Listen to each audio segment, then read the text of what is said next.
Y'all, my name is Nate, and this is my first YouTube video that I've ever actually recorded. So forgive me if this is not the most professional looking content that you've seen. I'm literally using my Google Pixel Pro phone to record this video, and it's not going to be like edited in any way because I just don't have time for that. And the reason why I decided to start doing this type of video is for a multitude, or this channel is for a multitude of reasons. So the first one is I run a international embassy events newsletter here in Washington, D.C., where I live, and that requires me to get on social media and do a bunch of like reels to a face attributed with a brand is always going to grow faster than a faceless brand, if that makes sense.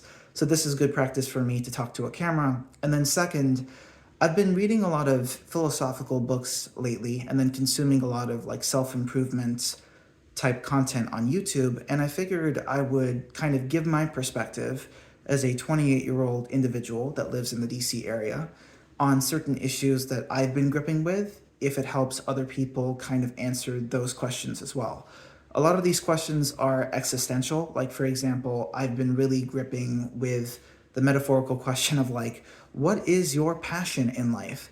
And I can't help but feel like we have been lied to in a sense, like for for at least like my entire life as well.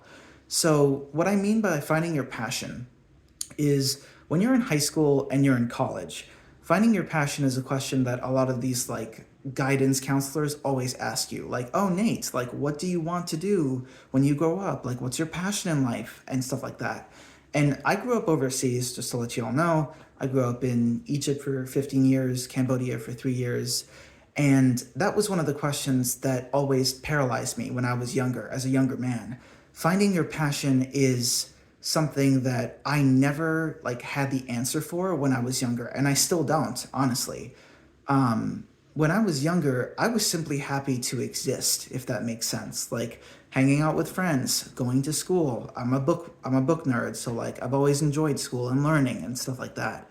And I never really demonstrated a passion for any one specific subject or interest, unlike other people in my class that I knew.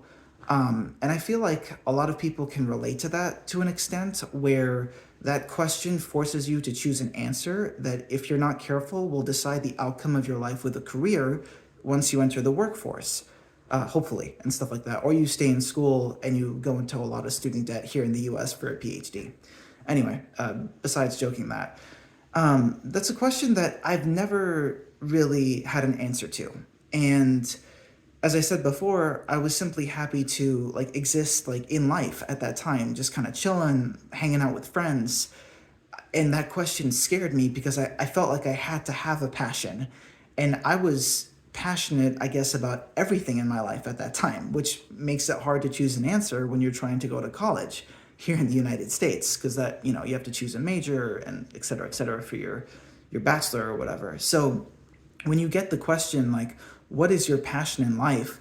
I think the way that the whole system, and not to go all conspiracy theory, but the way that the whole like educational system and life in general is that for young people growing up that like don't demonstrate an affinity towards becoming a doctor, when they're freaking 10 years old, or, I've always wanted to be a teacher since I was 10. I was never that type of person. And I feel like a lot of people like that are, where they're learning as they go along and they're growing up. But then that question forces you to pick an answer so that you can find a job later on in life. And I'm not saying that the job that I have now is bad by any means. It's not. Like, I have very few regrets in my life, and I am where I am today because of the fact that I made certain choices in my life with school, with work, et cetera, et cetera. But again, reflecting on these like questions that like are asked when you're 18 or even younger, and your brain isn't fully developed. I mean, I'm 28 and I still don't consider my brain to be fully developed yet, as a joke. But it forces you to pick an answer that puts you in a box. I don't know. Growing up and stuff like that, and going to college, like I picked a subject because, in a sense, like I had to, because I just didn't want to be one of those types of people that were like undecided for, 4 or 5 years, like in college and stuff like that. So I would argue that I found my passions later on in life when I became an actual man, like post 25 years of age. Like, for example, I would argue that you find your passion with hobbies and activities that you pour an inordinate amount of time into. Like for example, right now, one of the hobbies that have like consumed my life, which has become an actual passion, is running a newsletter for embassy events here in Washington, D.C., and cultural events as well. That has become more than like a passion. It almost became like a purpose, which is like the next evolution of finding your passion in life. It's just an irony that like all the jobs that I've like worked for and with like since school, I never necessarily like hated them, but you do it to survive. Otherwise, you end up on the street, especially here in the US, where like if you get hit by a car, Lord knows you're in the hospital, you're essentially bankrupt. So it's just like I worked all these jobs to survive, but they weren't necessarily my passion, if that makes sense. You work to survive, right? Like it's like that old saying that's become prevalent in my generation, 20 years old. I think that's like Gen Y, Gen Z, whatever. It's don't you don't live to work, you work to live. I think that's the right way to say that. And that's so true with me because my work life and my personal life are as subdivided as you can get. I am fiercely protective of my time outside of work. And, once it's like 5 o'clock, I'm done. You know what I mean? So it's just like, I don't know. I can't help but feel like finding your passion, that whole question that's like forced on you when like you're a young man, young woman, young whatever, it's like it's a lie in itself that like puts you in a box if you don't have an answer. If you have an answer, grand, perfect. By all means, power to you. I wish you the best of life. But I feel like at the same time, that question is forced upon individuals and they're forced to pick an answer which puts them in a box for the rest of their life. And then 50 years from now, they work a career or a job and they're miserable in life and they wonder why. That is one fear that I've always like had growing up, and then like also continuing to move forward in my life is just that I don't want to be 75 years old and look back and hate my entire life because I ended up working a career that I just necessarily wasn't passionate about and I was just doing it to survive in a world where living costs are through the roof. We have 3 wars that we're fighting across the world. I don't know.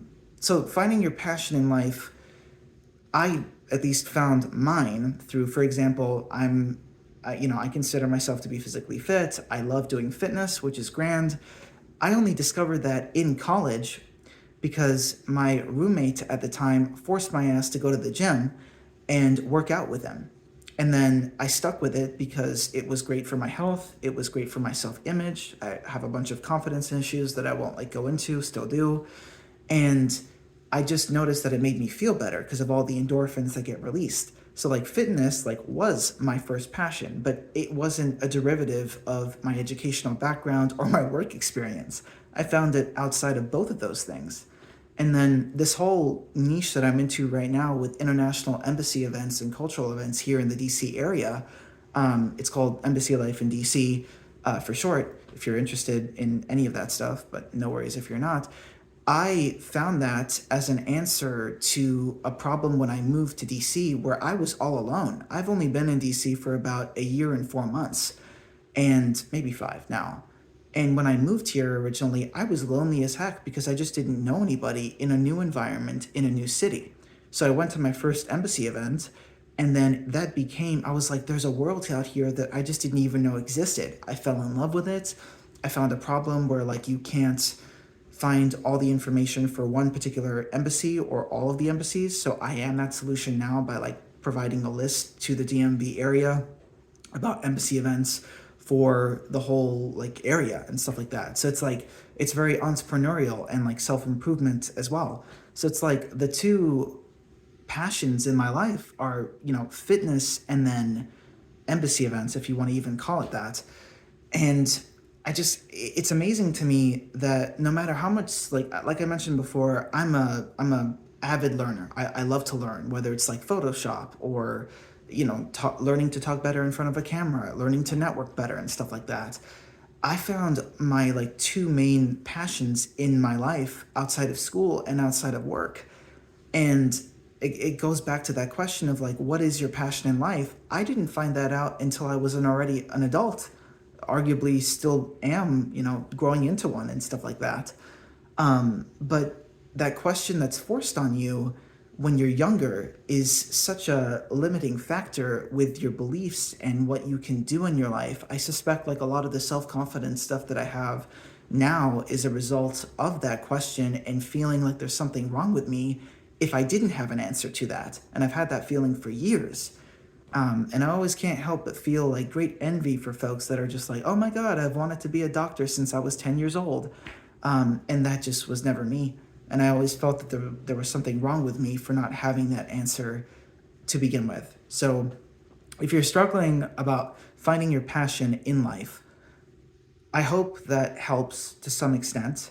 I would recommend that you explore hobbies outside of, education and outside of work. It could be the most random of things, and you never know. You might fall in love with it, and you spend 10,000 hours studying that one particular hobby, and you end up becoming a master, and then you start like a whole brand around it. You learn to monetize it after a while, and then one day you could run your own business. You never know.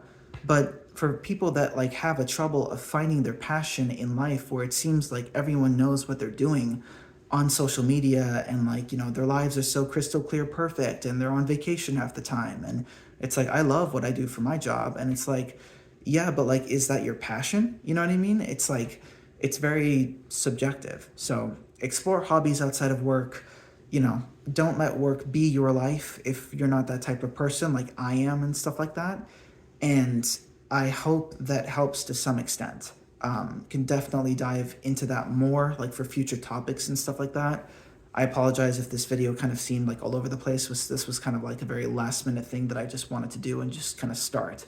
But again, finding your passion is a lie, but to a certain extent, because you can definitely find your passion after you throw a bunch of time into something, and then that passion evolves to become your purpose when you teach others how to do that. Like, for example, my embassy project that I run or whatever here in DC, I view my purpose as to provide information for other people to let them know like which embassy events are going on. It might sound trivial to you because you don't have that same like passion and that, ergo purpose, but at the same time, that's a contributing factor to what I do in my life. So I hope that helps. Stay tuned for more impromptu videos. And if this channel never pops off, then so be it. But hopefully that helps someone out there in the world.